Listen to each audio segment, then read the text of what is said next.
House Fly Box. Today we're going to tie the blue winged olive LTD. It is hands down my most productive dry fly in the winter for obvious reasons. Blue winged olive hatch is pretty much the only hatch you're going to see short of midges. And while I do well with midges and even dry midges in the wintertime, the blue winged olive is the holy grail of the winter, with the opportunity to take fish on the surface with a dry fly. The LTD is not a true dry, it's an emerger, but it also crosses over as a dun. So let's go over how I tie it. I start out with a size 18 standard dry fly hook, an olive dun 8/0 thread. And we're going to start our thread.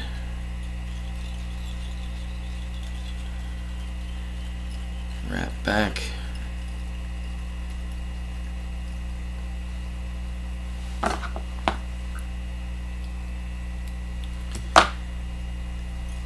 Into the shank, about to the point of the barb as standard. First material you're going to tie in is natural pheasant tail. And although this is a small fly, you're actually going to take a sizable chunk. You're going to pull a good 6 fibers, 6 maybe even 7 fibers off the tail.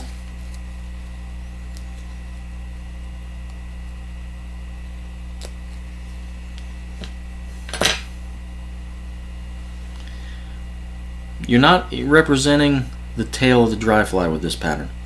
You're representing a trailing shuck, so it's going to be a little bit larger. And I'm going to tie that trailing shuck in approximately shank length.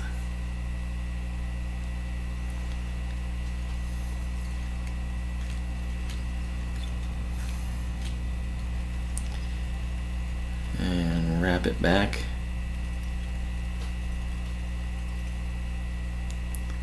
to that point, just to the point of the barb. And then what I'm going to do is I'm going to form a small thread loop. I like a loop. I don't just leave a tag end for this pattern. I like a loop because I like to capture the fibers in the loop and spin it. And I want to see the color of the thread along with the body.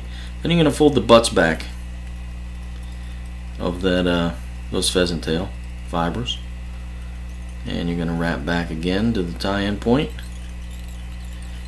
and then bring your thread forward to about the 60% mark of the shank. And then you're going to sweep those fibers into that loop. And depending on what tool you have, what you want to use, I use my hackle pliers to grab those fibers, and then a shepherd's hook to grab my hackle pliers. And then I'm going to give just 2 or 3 twists. I don't want it tight. I want it twisted, but I don't want it a solid rope. I want it to still flatten slightly as I wrap it. And I'm going to bring it forward in an even body. Gave me a little bit of a kink there. See if it'll wrap better this direction. There we go. No, a little bit too tight. See, if it's too tight, you form too hard of a rope, it won't flatten. If that's the case,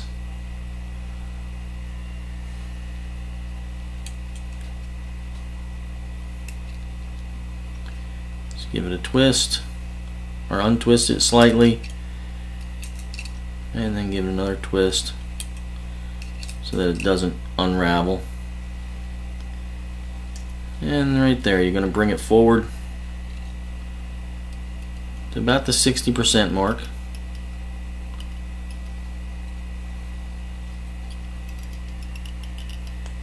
Not 2/3. You want to leave room for a sizable thorax.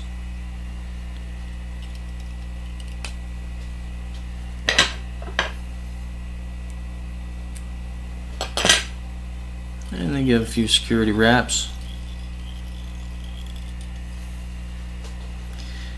The next material you're going to tie in is a medium done CDC. And what I do is I trim the tips out so I can grab the fibers without the stem,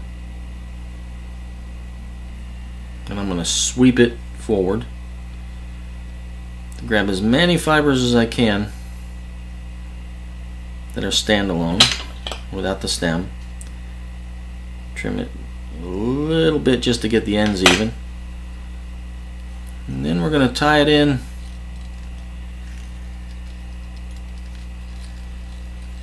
the thorax area and wrap back to that 60% mark again.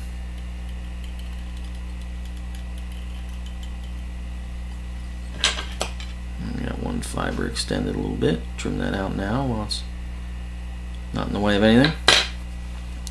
The next material you're going to tie in is a size 18 dry fly hackle. You're going to tie this in dry fly fashion, shiny side to the rear. Tie it in on the side of the hook and secure it. Then your next material, I use Blue Winged Olive Orvis Spectra blend, and you're going to dub that on. You're not going to use very much of it. Just a real fine dubbing on about an inch, because you're just going to give yourself a little bit of a thorax, enough to cover up those materials.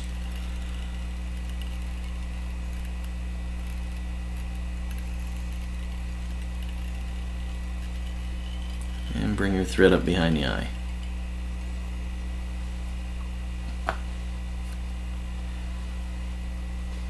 Next, you're going to palm your hackle forward. You're only going to do a max of 2 wraps with this hackle. I usually do about 1.5. 1, 2. That's all you need. You're not going to over hackle this fly. Just a few wraps.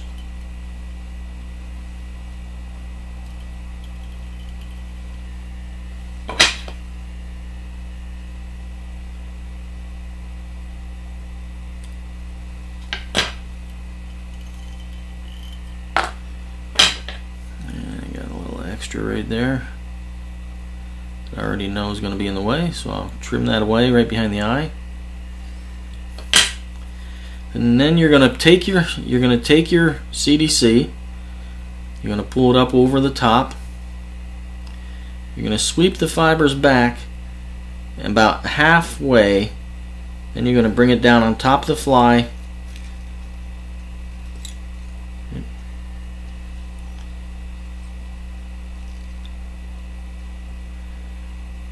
Let it roll on me just a second here. Again, sweep it back, bring it back behind the eye, get 1 wrap to hold it, and then 2 more to keep it on top. That's what you end up with. Next, you're gonna, by guiding it with your hand, you're gonna pull up and you're gonna pull your wing short. I'm going to try and do this without guiding it so you can see. You're going to bring it shorter to right about there. You want the loop of the wing to just be shorter than the abdomen, the end of the abdomen. At that point, you're going to grip it, keep it on top, give a couple more wraps there, and I sweep it back. I give a few wraps in the front. Bring it back over behind, and then I trim it.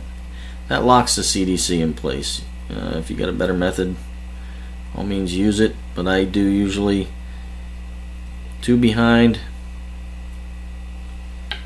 1 up front, and then I bring it back to tie it off or clip it off. And I usually push that CDC back a little bit so I can trap it when I build the head.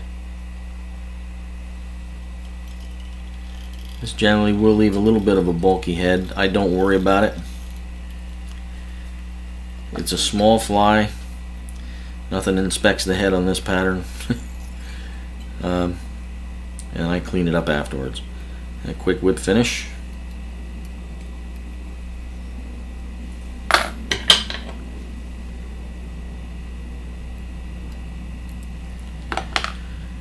And then I'll come in after that. Clip off any obvious flyers.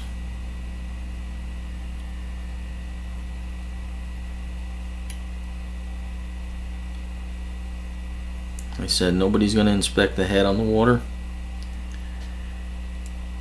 It's a buggy pattern.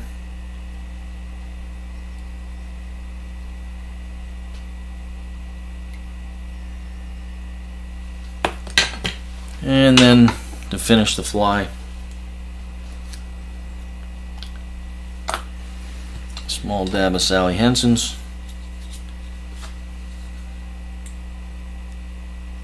Is sufficient.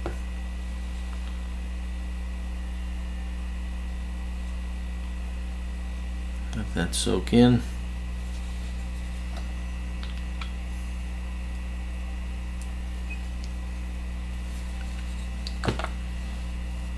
And then the last step for this pattern, I come in underneath, halfway into the hackle, and only about a third of the hackle on the bottom. You're going to come in, clip it off, basically bring your tips in just above the point of the hook. It's about 50%. You're cutting it about a little bit shorter than gap length, and giving yourself just a little V-notch in the bottom. And there it is. The Blue Winged Olive LTD. This is my most productive dry fly, hands down, for Blue Winged Olive hatch. No other pattern that I've tied or fished seems to outfish this for me. I do not put floating on it. I grease the tippet about 6 inches. The last 6 inches of the tippet I grease real heavy. And I let this thing sink. Obviously the rear end, the trailing shuck sinks down, and the fly is suspended by the trimmed legs and the CDC. The Blue Winged Olive LTD. Hope it adds to your box as it has mine. Good luck. See you on the water.